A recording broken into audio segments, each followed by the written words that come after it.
Ladies and gentlemen, we are here. Another episode of Shootaround Sessions Podcast with me, your host, Tawasi, and my man, Randy B. You know how we do it. And you know we are all set for the NBA Finals. We got our opponent in the San Antonio Spurs. First, we're going to start with talking about how San Antonio did the thing and they packed up OKC. So, Randy, how you feeling about the Spurs heading into this one? How you feel like they handle OKC? How we feeling about this whole thing? Wemby is a monster. Tell me how you feeling. Even before the series started, what did I state, son? I said San Antonio is going to the finals. Yep. I said it. I called it. I said they're going to the finals. I didn't I didn't realize it was going to take. As a matter of fact, I kind of knew it was going to take 7 games because, again, OKC ain't no chumps. I'm not going to sit there and act like they're some chumps. And plus, they were hurt, but that's no excuse. When it's playoff basketball, when it's championship basketball, you put your best foot forward, and their best foot wasn't enough. As a matter of fact, a couple of times, Shai kind of tripped over his best foot and fell on the floor a few times.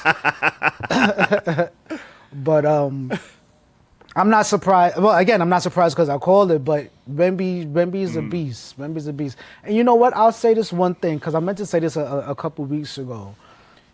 You know how the discourse is normally Wilt Chamberlain, how would he fare in this day and age? How would Bill Russell fare in this day and age? Yeah. Guys, we are watching it right now. All right? That's a fact. Wembanyama is a freak amongst men, and you are seeing the dominance of what a Wilt Chamberlain would have did, what a Bill Russell would have did in this era. He's showing you. 22 years old? 22. And he's in the finals? 7-4. Let it. Made it already. Not a part of, led his team, his young team, to the NBA Finals. I got to give it up to them. The Spurs are Wemby. Definitely. That's that guy. Wemby. Nah, I mean, shout out to the Spurs. Like you said, Randy called it. He said the Spurs was taking care of business, and he got that even though he don't like to be making predictions. No, I don't. But he got this prediction right. But shout out to Wemby. Wemby is a freak of nature, man. I remember we did this episode last summer where we talked about it. Wilt, how would those guys, Bill Russell, how would they fare in the NBA in today's game, in today's era, right? And we're seeing it with Wemby. We're seeing this guy handle the ball, shoot threes, do everything, and we just saw him take down the defending champions in about his second or third season, bro. This is third season. He took his team. He took this team from not making the playoffs at all to going to the finals. Beating the champions, bruh. Taking out this. Even though I'm not gonna hold you, OKC being hurt to me is something that has to be spoken about because they didn't have J-Dub. They had a lot of role players out, and we saw SGA's weakness that he couldn't carry this team by himself because he needed more help. But those young dogs in San Antonio, man, they really took over and they made this thing a different series. Even though they took out J. Will, I'm sorry, what did Wemby do? He turned Chet Holmgren into a complete non-factor. I thought I was watching Ben Simmons out there. Non-factor. Homeboy refused to shoot. He refused to, he was afraid. It was crazy. Completely shut him down. So, like I said, I understand, and you're right. Injuries do play a big factor. Would it have been a different series? Who knows? It was Game 7. Up until the last 2 minutes of the game was still close. J. Will would have been that difference maker. I don't know if they still would have lost or not, but still, it's one of those things to question. I mean, and to piggyback off of what you said, Chet Holmgren only took 2 shots in the entire game. He played 33 minutes, but only took 2 shots. And that is the difference that Wemby is making. Like, it's insane to me how this guy, and I know he got the size and he got everything, but to make one of your Chet Holmgren was supposed to be the head-to-head with Wemby, and Wemby made him into a little baby that day. I ain't gonna hold you. Oh, yeah. Made him not show up. But I mean, let's get straight to it, bro. We got to talk about this. How you feel like the San Antonio Spurs stack up against the New York Knicks? I mean, we gotta We got this little thing called a cup that we got in the trophy room. Nah, you know what? Those two teams that played in the cup are not the teams that are going to be playing on Wednesday night. All right? Both 100%. of those teams have changed completely.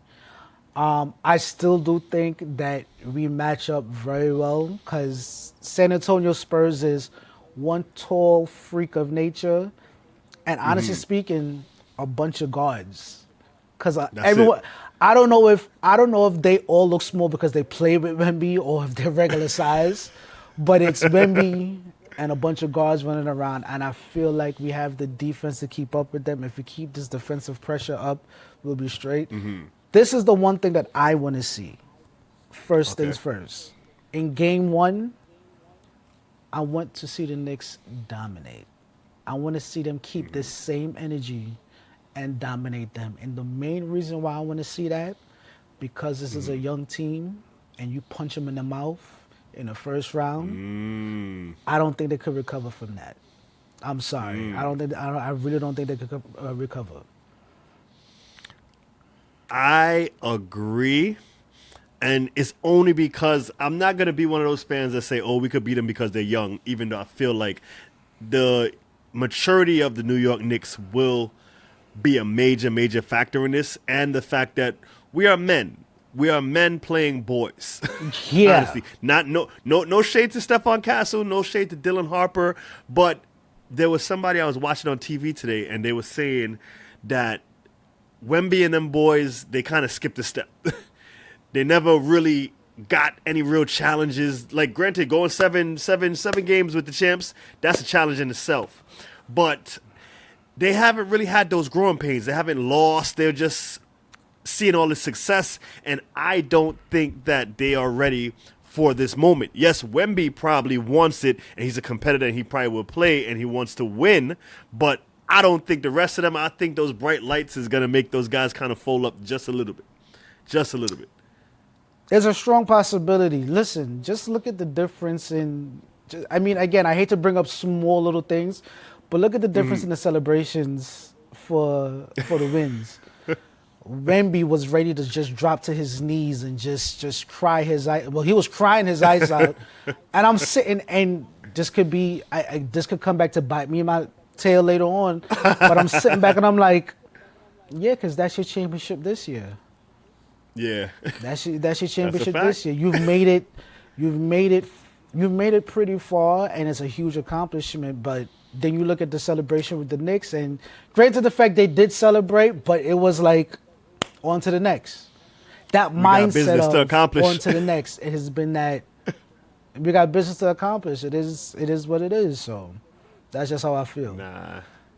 I mean, the one thing that I'm going to speak about that really scares me is the status of Mitchell Robinson. Now, Mitchell Robinson plays a big part on this squad, big part on this team. And especially when it comes to San Antonio. That's a fact. He's that Wemby stopper. We got this guy to stop Wemby, but him not being there really just puts a damper on my heart. And it's granted, we don't know his status yet. We don't know his status. We don't know if he'll play or not. But that hand, man, I don't know how effective he will be. The good thing about it, if there was any places where I wanted Mitch to get injured, I'm sorry, I don't want to get injured at all, is his hand. One, he's not a shooter. He's not putting the ball on the ground, so you don't have to worry about that being messed up. Block with your other hand, try to throw it down, and just try to brace the hand as much as possible. I think he's going to play because, again, Mitch, we say we got dogs on our team. Mitch is our old dog. Mitch is a dog. All right? Mitch is our old dog. He's been there the longest, all right? I know they say, Big Body Brunson is the captain. I'm sorry, but Mitch runs the pack, all right? He runs the pack of dogs, all right? So I think he is going to play and do as much as he can to help out. But yes, I feel like his presence is needed more than anything else. And if that pinky is wrapped up the way it's supposed to, and if, the medical staff do y'all thing, get him healthy, get his mind right, I think we'll be okay. I think we'll be okay. I echo the sentiment. I do think the Knicks will be all right, even though they are saying it's a lot of talk that, Brunson isn't ready for prime time. You have Becky Hammond, and now you got Draymond Green kind of echoing those sentiments, which I feel like he's just a clickbaiter. Well, of Draymond course. he's just trying to get those views talking about, of course the Knicks are supposed to come out the East. It's the East, yada, yada, yada. Yep. How you feeling about these Draymond comments that's circling around and our guy, Big Body Brunson? Shout out to Burke. It's Draymond Green. What least can you expect for what is going to come out of his mouth, all right? You're talking about the third, fourth best man on your team that just talks the most for Facts. everyone. So it is. Yapping. Just yapping. It is what it is. Again, I fall into the category of keep us as the underdogs. I want people to keep us as the underdogs, all right? Mm-hmm. The Knicks have been proving people wrong round by round by round, all right? Mm-hmm. Were we nervous in the first round? You damn right we was. They did what they were supposed to do. People were picking Philly over us. People were picking Philly. Oh, well, they beat Boston, so and MB's looking cool, no problem. We smacked those dudes. Because of the talent that was in Cleveland. Listen, the Knicks played a hurt Philly team. They played a young Atlanta team, but this Cavaliers team, what did we do? We took their confidence completely away. Continue. I have no problem with us being the underdog. Sure, no problem. And we're going to come out there like some thugs and just shoot lights out. Because I think that's the main difference in the series is that the Knicks is going to play physical. Like, I know they're going to send Dylan Harper. They're going to send Stephon Castle. They got some lengthy guards on that team.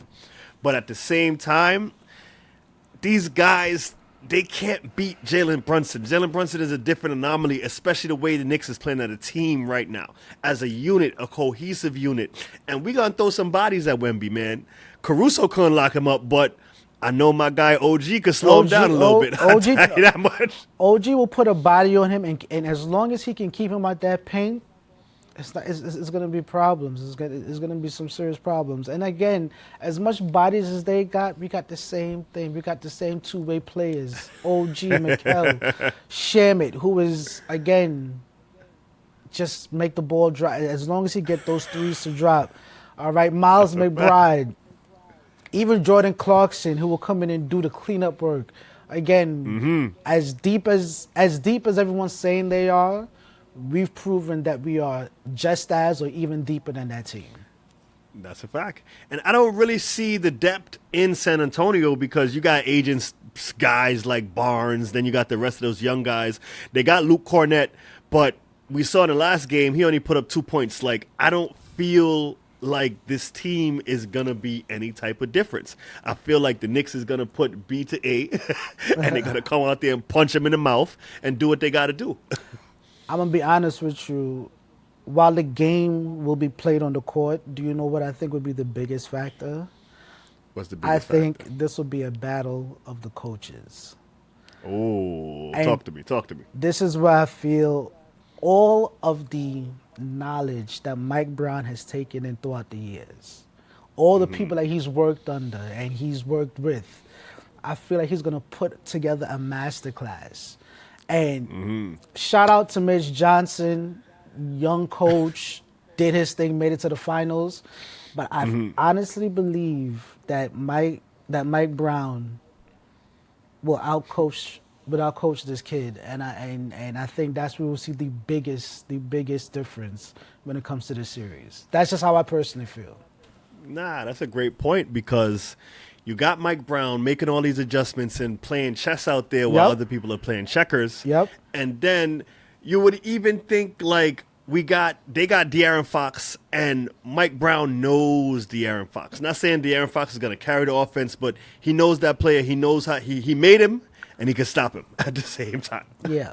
We got defenders to throw at these guys to slow them up. I really just believe in this Knicks team right now. I really do, more than ever. I don't even think this is going to be a repeat of 99. I think we take it there. You know who's the happiest? You know, people will say, oh, the Knicks fans are the happiest, San Antonio fans. You know who's the happiest person right now for this particular matchup? Adam Silver. Adam Silver is loving this. One, because he can tout the in-season tournament, saying, you see, these guys in-season tournament finals, regular finals, and then on top of that, just the storylines going into this. Mm-hmm. David versus Goliath. The 1999 rematch where the Knicks are looking to get their lick back, all right? Yep. You got the Spurs, who, again, I think they went down with 3-1 to the Knicks, if I'm not mistaken. With the cup included, now they want to get they want to get theirs back because they lost the cup. There's so much factors going into it. This might go down as one of the highest rated finals, possibly ever. Ever, possibly easily. And NBA, I'm not saying to rig it, but you know the vibes. You know who you want to win this. You know who you need to win this. Make it happen. Wink, wink. I don't know, man.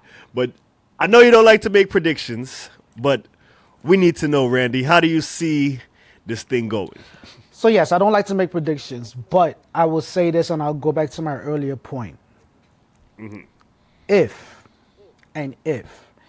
the Knicks punch the Spurs in the face, all right, and do what they've been doing to every other team in the East, where by the end of the third quarter, they have a substantial lead and they maintain that.